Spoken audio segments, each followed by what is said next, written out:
주 여호와의 말씀이니라. 보라, 날이 이를지라.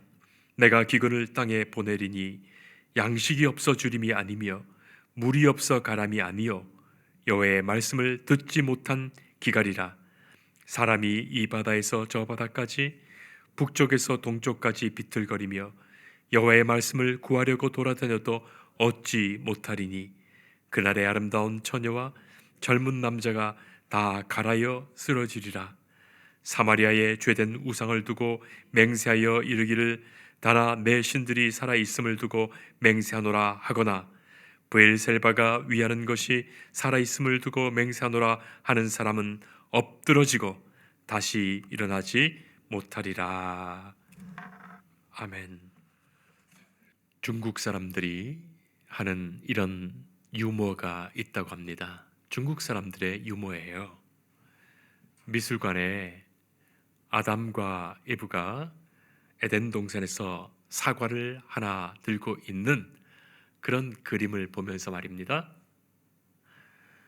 이 그림을 보면서 각 나라 사람들이 이렇게 말한다 하죠. 영국 사람이 하는 말이 이 두 사람은 틀림없이 영국 사람입니다.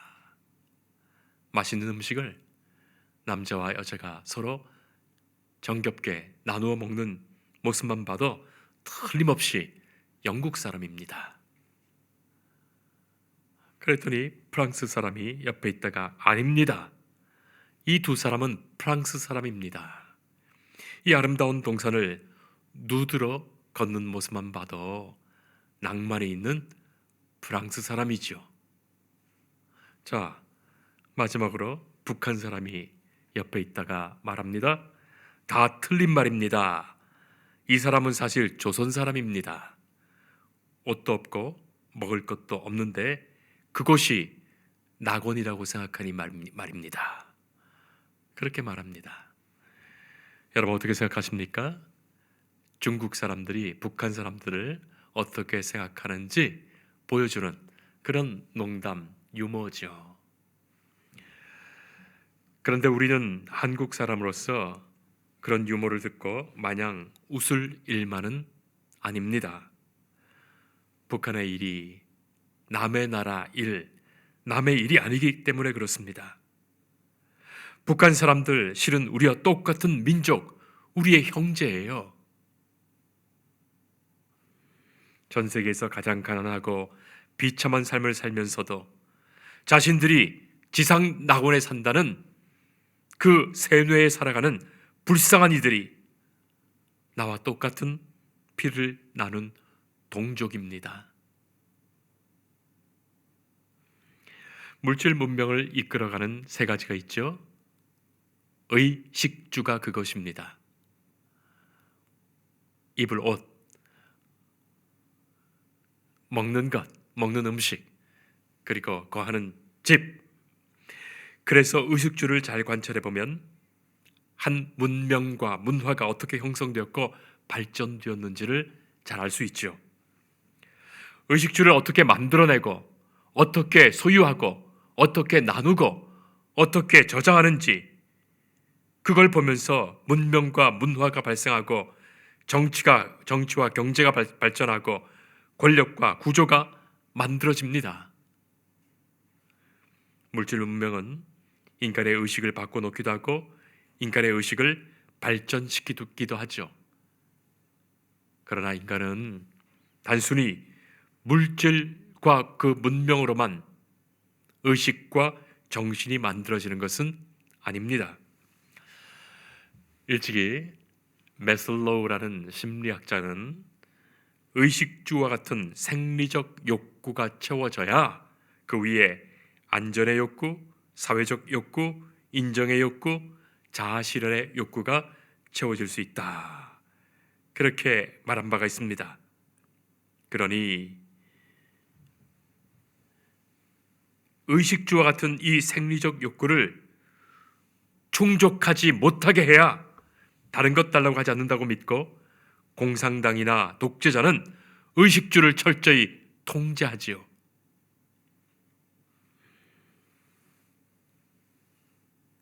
우리가 새벽 기도에 창세기 말씀을 읽고 있습니다. 어제 읽은 말씀이 창세기 25장인데 이삭의 쌍둥이 두 아들 에서와 야곱이 등장합니다. 형인 에서는 들에서 사냥을 하죠. 사냥꾼이에요. 그래서 들에서 잡아온 여러 짐승들로 아버지 이삭에게 맛있는 고기 음식을 해드립니다. 그래서 아버지 이삭은 에서를 더 사랑하지요. 그것에 질투한 동생 야곱이 팥죽 한 그릇 만들어 놓고서 이 사냥하고 돌아오는 배고픈 형 에서를 기다리죠. 그리고 그 팥죽 값으로 형에게 장자의 명분을 달라고 합니다. 장자의 명분이야말로 눈에 보이지도 않지만 고상한 것 아닙니까? 그런데 여기에서 형 에서가 경솔한 말을 합니다. 농담이라도 해서는 안 될 말이었죠. 아니, 내가 지금 배고파 죽겠는데 형 동생이 무슨 소용이 있느냐? 장자의 명분이 무슨 소용이 있느냐? 했던 거예요. 물질 문명을 더 가치 있게 여기는 인류는 어쩌면 에서의 후손들이죠. 여러분, 그런데 가만히 생각해 보세요. 그래, 그 순간을 참을 수 없었단 말입니까? 그 팥죽 한 그릇 먹지 않으면 굶어 죽는단 말입니까? 그것이 에서의 실수였던 거예요. 먹고 사는 문제로 더 높은 것을 생각조차 하지 못하는 것 말입니다. 하나님은 이스라엘 백성을 광야길에서 인도하십니다. 만나와 메추라기로 먹이시고 바위에서 물을 쏟아 마시게 하시고 짐승과 양의 가죽으로 옷을 입히시고 구름 기둥 불 기둥으로 안전히 보호하시며 그들을 장막에 살게 하십니다. 한마디로 이 백성들이 배고프지 않도록, 목마르지 않도록, 주의에 떨지 않도록 의식주의 이 생리적 욕구를 하나님이 채워주시는 거예요. 그러나 그것 채워진다고 저절로 믿음 생기지 않았습니다. 하나님은 말씀하시죠. 신명기 8장 3절에 만나를 내게 먹이신 것은 사람이 떡으로만 사는 것이 아니요 하나님의 입에서 나오는 모든 말씀으로 사는 줄을 내가 알게 하려 하심이니라. 하나님의 말씀이에요. 예수님도 그 말씀을 인용하시면서 우리의 믿음의 사람이 떡으로만 사는 존재가 아니라 하나님의 말씀으로 사는 존재 되도록 하신 겁니다. 눈에 보이는 의식주의 문제로 사는 것이 아니라 하나님의 말씀으로 사는 영적 존재임을 말씀하신 거예요. 이것이 복음이에요.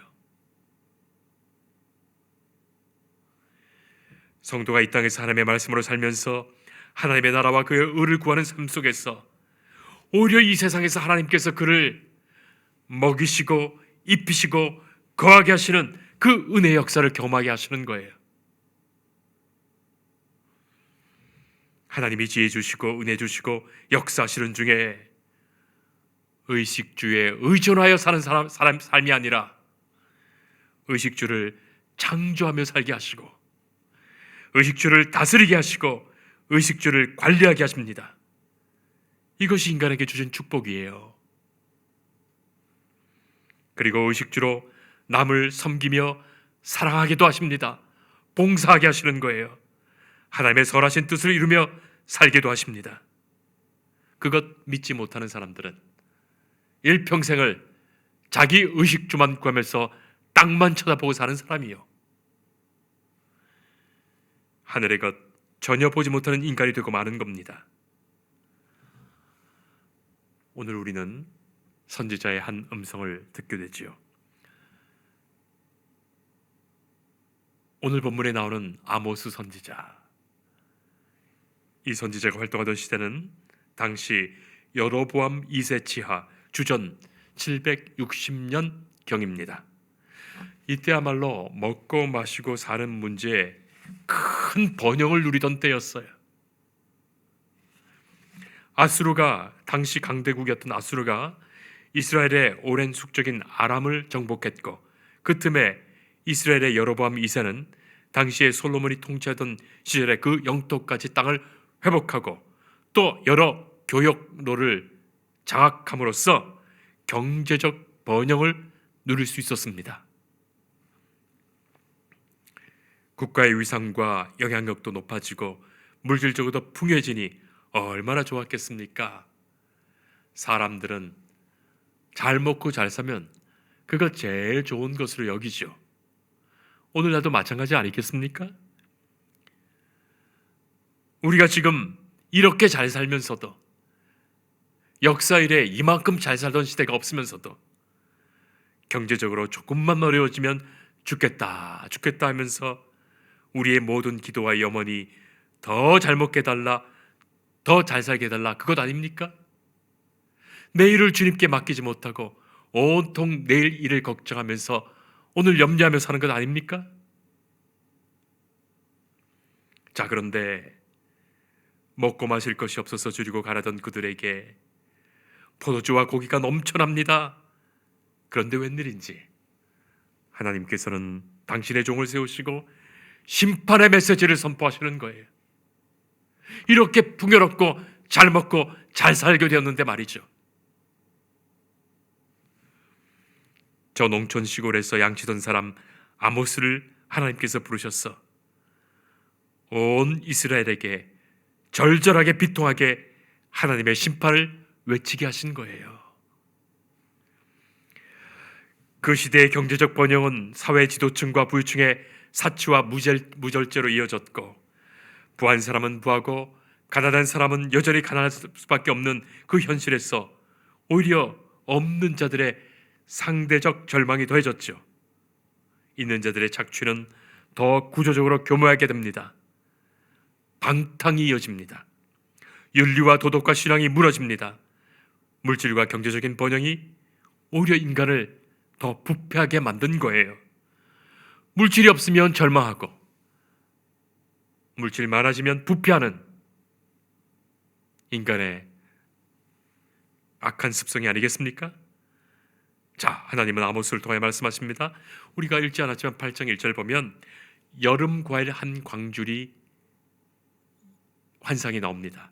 여름 과일 한 광줄이, 그 말 자체가 가르치듯이 여름 과일은 한철 과일이에요.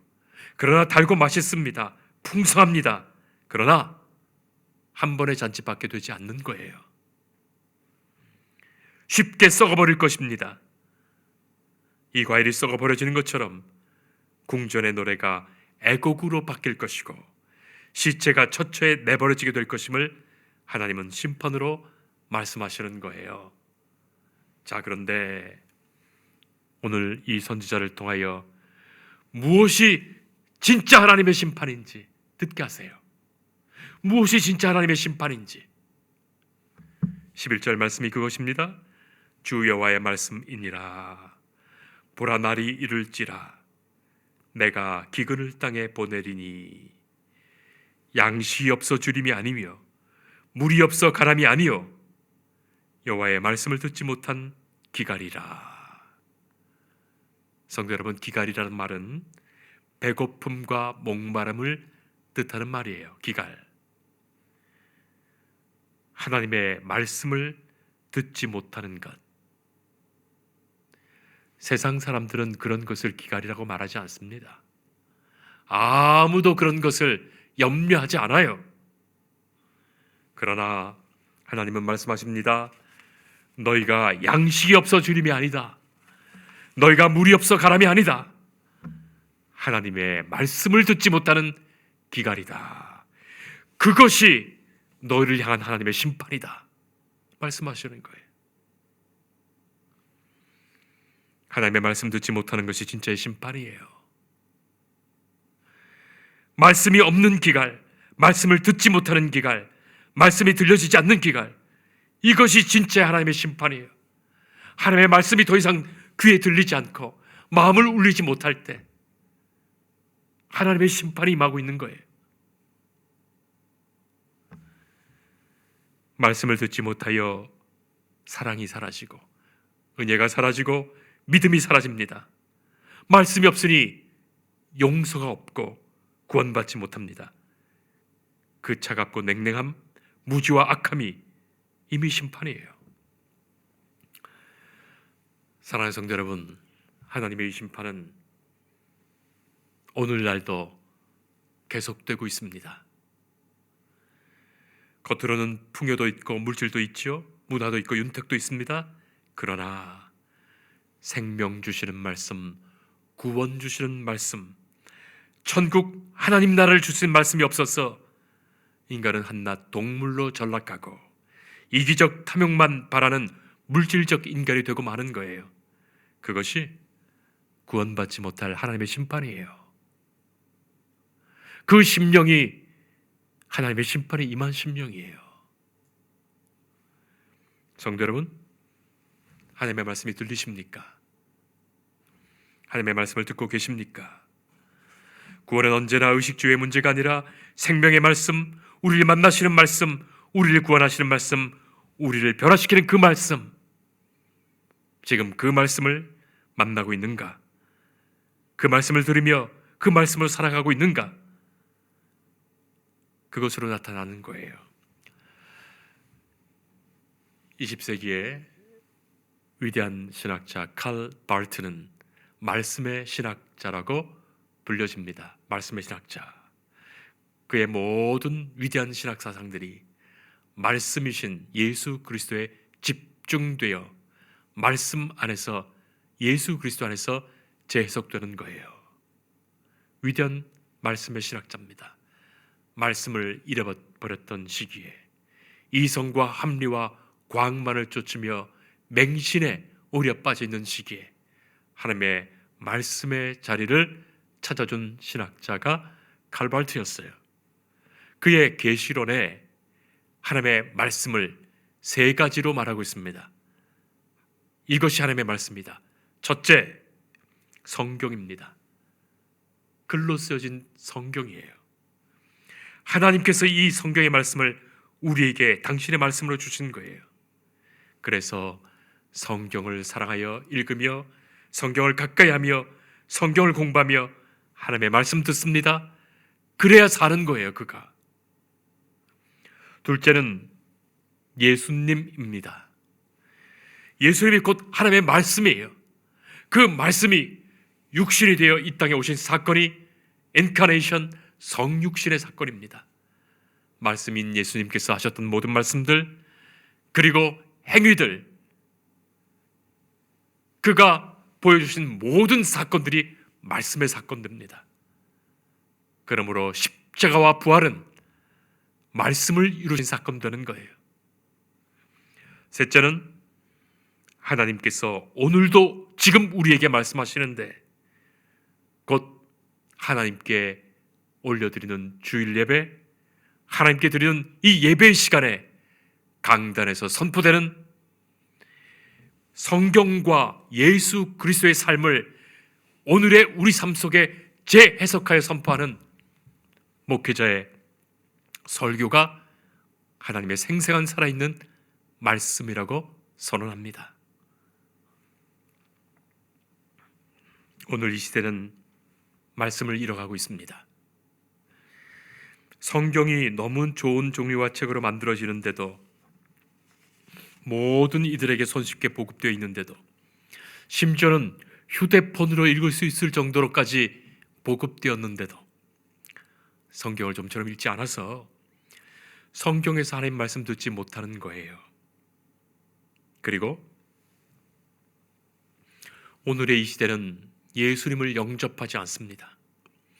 예수님을 한낱 역사 속에 있었던 화제 인물 정도로 생각하고 마는 거예요. 기독교 교회에서 나 믿고 있는 그런 역사적 인물인지 신화적 인물 정도로 생각해버리고 마는 거예요.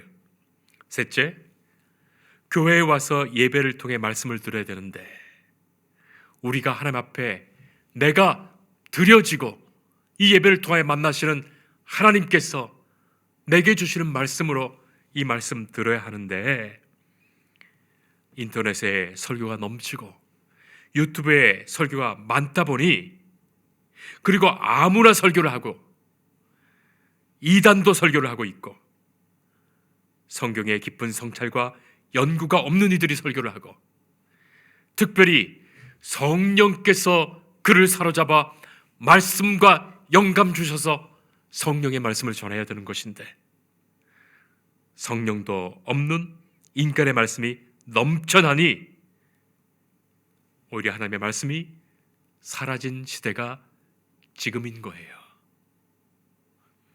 성도 여러분, 이것이 오늘의 시대의 말씀의 비극이고 이것이 하나님의 심판입니다. 나를 만나시고 내게 말씀하시고 나를 변화시키시는 하나님의 말씀 앞에서 조금도 그 말씀을 경험하지 못한 채, 조금도 고백하지 못한 채 아무런 목마름 없이 갈증 없이 냉랭히 살아가는 것, 이 시대를 향한 하나님의 심판이에요. 하나님의 심판 앞에 우리가 있는 거예요. 심판을 받고 있는 거예요. 물은 없어도 목마르지만 물이 많아도 목마릅니다. 감으로서 마실 물이 없지만 홍수가 나도 마실 물이 없습니다. 자, 아모스 선지자는 당시 북쪽 이스라엘에서 이 말씀 없음을 심판으로 선포하고 있는데 하나님께서는 동시대 남쪽 유다에는 이사야 선지자를 보내셔서 선포하게 하시는 겁니다. 이사야도 오늘의 아모스와 같은 맥락의 말씀을 전하지요. 이사야 55장 1, 2절 말씀, 너희가 어찌하여 양식 아닌 것을 위하여 은을 달아주며 배부르게 못할 것을 위하여 수고하느냐. 오라, 너희 모든 목마른 자들아 물러 나오라. 돈 없는 자도 오라. 너희는 와서 사 먹되 돈 없이 값없이 와서 포도주와 젖을 사라. 하나님은 그 시대를 물도 젖도 양식도 없는 기갈의 시대라고 말씀하십니다. 곧 생명의 말씀이 없는 시대예요. 사랑하는 성도 여러분, 예수님께서는 오늘도 우리를 찾아오십니다. 예수님께서는 지금도 우리의 마음을 두드리시는 거예요. 말씀이 육신이 되어 찾아오시는 예수님이 나의 심령에 찾아오셔서 하나님의 말씀, 복음의 말씀, 생명의 말씀으로 우리를 만나시며 그 말씀으로 우리 안에 역사하시기를 소망합니다. 12월 성탄이 이 소중한 염원들로 채워질 수 있기를 축복합니다. 예수님 오시옵소서. 내게 말씀하시옵소서. 종이 듣고 그 말씀으로 살겠습니다. 우리가 이 고백으로 주님 앞에 서야 될 것입니다. 말씀이 육신이 되어 찾아오시는 예수님을 진정으로 마음에 영접하는 은혜가 있기를 축복합니다. 기도하겠습니다. 말씀하신 하나님, 주의 말씀을 듣지 못하고 주의 말씀으로 살지 못하는 우리의 영적 기갈에, 이 땅의 기갈에 오직 주의 말씀을 단비와 같이 내리시며 주의 말씀으로 생명이 살아 말씀의 능력과 역사가 임하기를 기도합니다. 아버지, 우리를 불쌍히 여겨 주옵소서. 무엇을 먹을까 마실까 입을까 걱정하면서 마치 이방인들처럼 세상의 걱정으로만 살아가는 이 영적 기갈에 오직 하나님 나라와 그의 의를 구하며 말씀으로 살아가는 주의 성도들 되게 하시고 주의 말씀 백성 되게 하옵소서. 예수님 이름으로 기도합니다. 아멘.